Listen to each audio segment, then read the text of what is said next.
Yeah, absolutely. Like I've said before, the guys prepare really well. Preparation isn't the issue.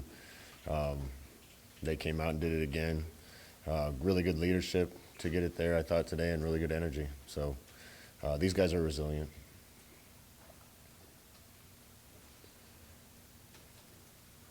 Understanding there's 3 games left, how how close do you think you are to getting the most out of this We're getting the most out of a lot of guys. You know, when you turn the tape on and watch Luke Reimer get 19 tackles and JoJo Doman play as tough as he did, and Cam Jurgens play really well, and you know I can go down the list. We're getting a lot out of a lot of guys.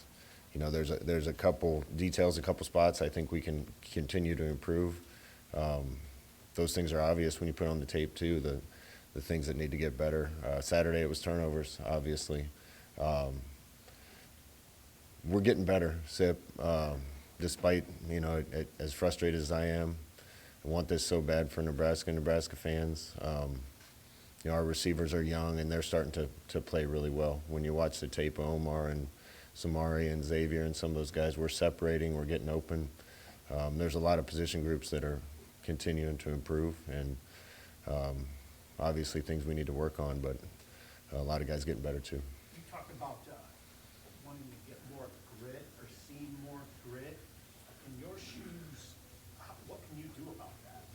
How can you help that? I don't know how tough I was when I came back to Nebraska in 1995. It was a locker room culture that you had to be.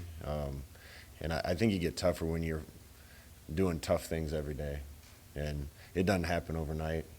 You're usually a lot better chance of being tough and gritty when you're 22 than when you're 18. And that just takes time. And we got a lot of guys that are near the top of where we want them to be, and a lot of guys still climbing that hill. But as a team, it's definitely a lot better than it has been in the past. What's your take on the turnovers, on the interceptions with Adrian, and why that kind of reared its head again? Look at that looking here. Yeah, I know. You're going into the game, he had three interceptions, and one was on a 4th down at Oklahoma where he just tried to take a chance. The first one, you just got to see the guy. We're really throwing a in and out route off that Sam linebacker, and the Sam kind of played him, and he didn't play that guy. And that was a key play. The holding on the play before, and we had 1st and 10 at the 34. I think they're 34. Instead, it was 2nd and 15, and we threw a pick six. That's catastrophic. He had one that wasn't his fault and got knocked out of Austin's arms. Just plain and simple sailed one. Probably came out of his hand wrong, and he threw it too high. And I take a little bit of blame for the other one. I got after him pretty good on the sideline. I thought he could have got a 1st down on a 3rd down when he scrambled out of the pocket, and we went out of bounds a yard short, and I got after him pretty good. And maybe that led him to pressing a little too much on the next drive and trying to make something happen. I look up at the screen before the game and see him 2nd in the league in offense. He's doing so many good things. Really want him to have the experience where he comes through, wins us a big game, and kind of gets redemption at the end of the ups and downs that he's been through. Waiting on that for happen for the whole team and for Adrian too. Some of the guys said that they liked or got something out of having a captain spot after the game. I guess as you go through a season, does it ebb and flow how much the leadership needs to come from you compared to a team, and how do you sort of feel that out of it? I don't think it ebbs and flows what my leadership needs to be. My leadership needs to be steadfast and consistent. And unfortunately, when you lost a bunch of close games, you feel yourself kind of saying the same thing over and over to the guys. Can't make those mistakes. Got to make the play when it matters. We did a ton of good things in that game, and Purdue had 5 turnovers against Wisconsin and lost, and we had 4 turnovers against Purdue and lost. That's how football works. So I can go in the locker room and say the same thing, and I addressed the guys, said what I thought was important, and I turned it over to the captains. And I think in that moment that was probably a little more powerful because of where we are, and that's probably the impetus for the motivation that needs to happen here at the end of the season is the guys deciding, hell yeah, we're going to buckle down and get some of these games done at the end of the year. And that's the team I saw at practice today. I know Ohio State's really, really good, but is there an advantage in that they get your team's complete attention because they're really, really good?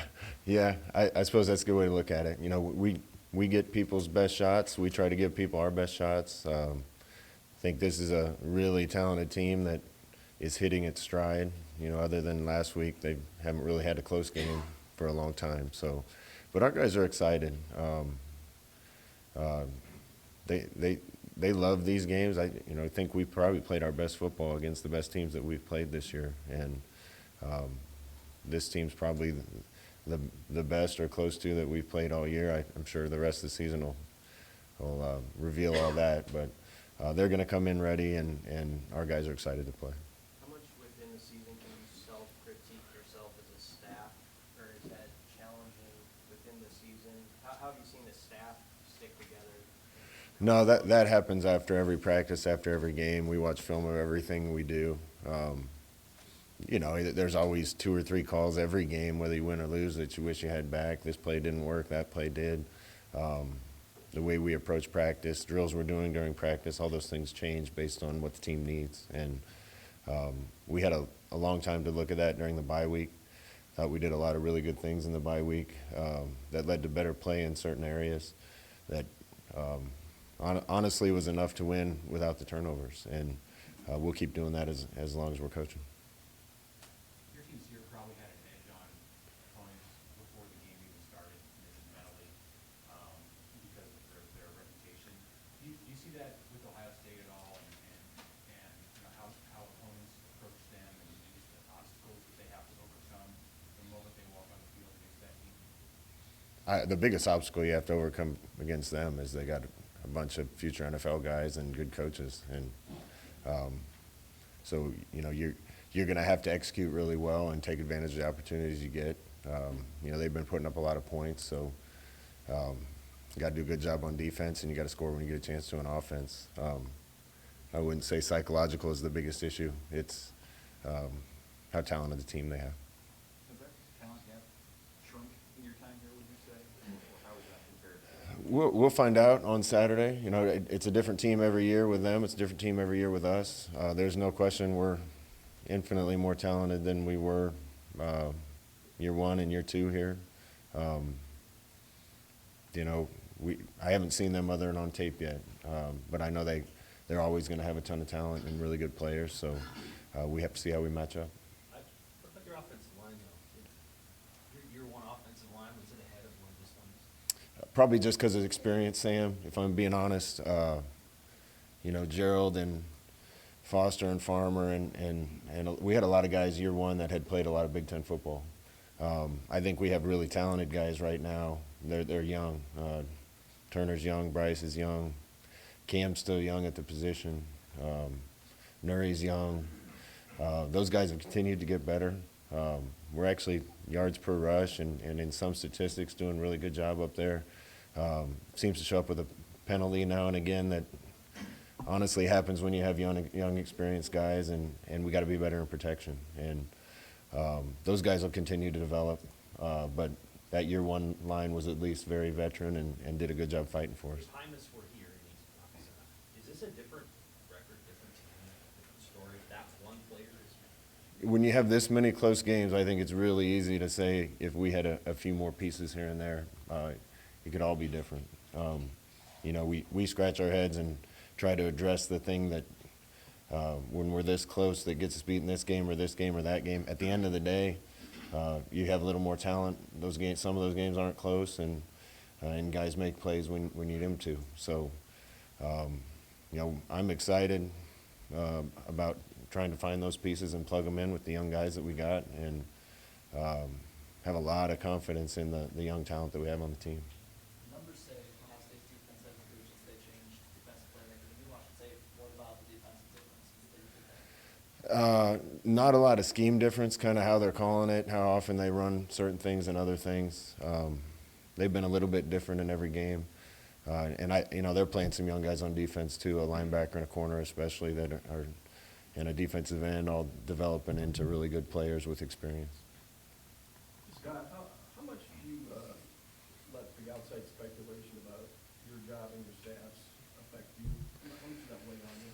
You know, I don't pay any attention to it. It's kind of hard to ignore all, talk in any situation. You know, there was an article written about me 6 games into my first year, and we came off undefeated and lost our first 6 here, and they were already writing stuff. You learn as a coach not to pay any attention to that. I owe it to the kids to give them my everything, so do the coaches, and we are. And the kids are giving us everything they got right back because of our relationship with those guys. And everything else doesn't matter. We can only control what we can control. Smothers has played in 4 games so far. Is there a plan to redshirt him, or where are those conversations? No, he's number 2 right now, so if we need him, he's got to be ready to go. And he's been doing a good job getting better every week.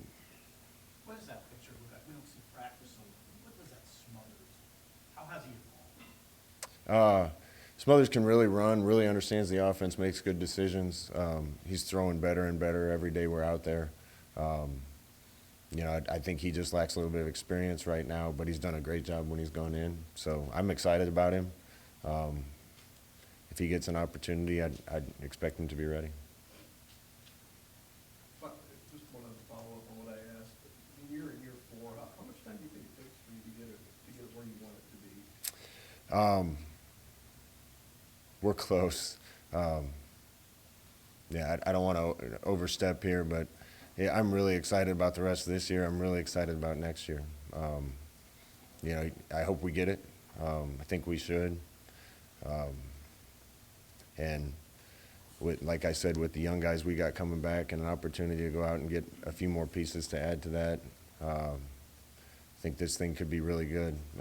I really thought this year it would pop, and we've been so close. When you're so close and you don't get it done, that unfortunately you have a mindset when we got here that we've been beat a lot, and winning's a habit, losing's a habit.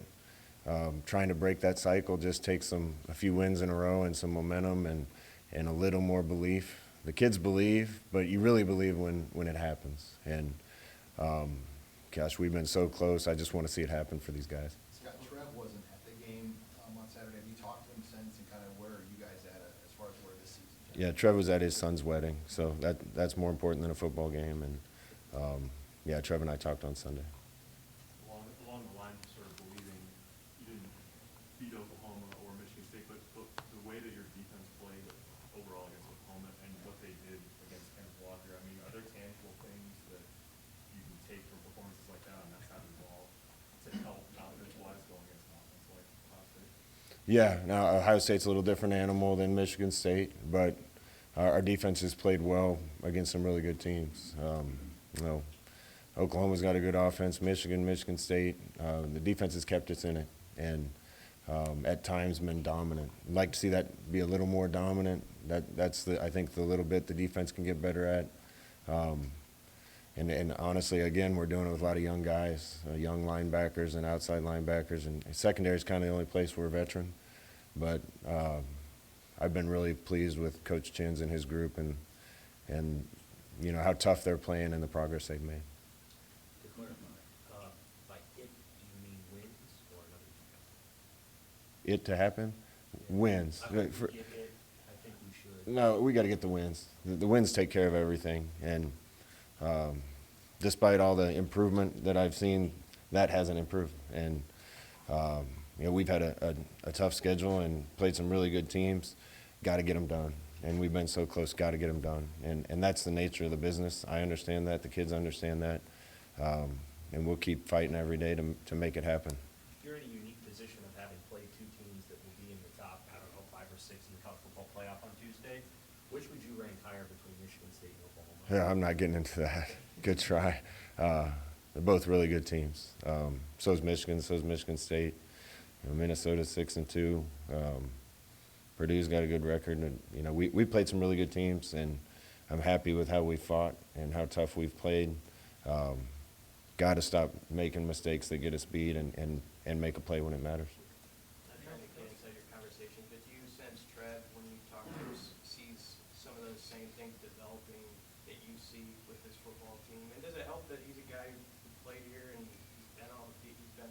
Those are questions for Trev. You know, you watch the games. I watch everything. There's no doubt we're better. Just haven't got it over the hump yet, and we'll keep working to get that done.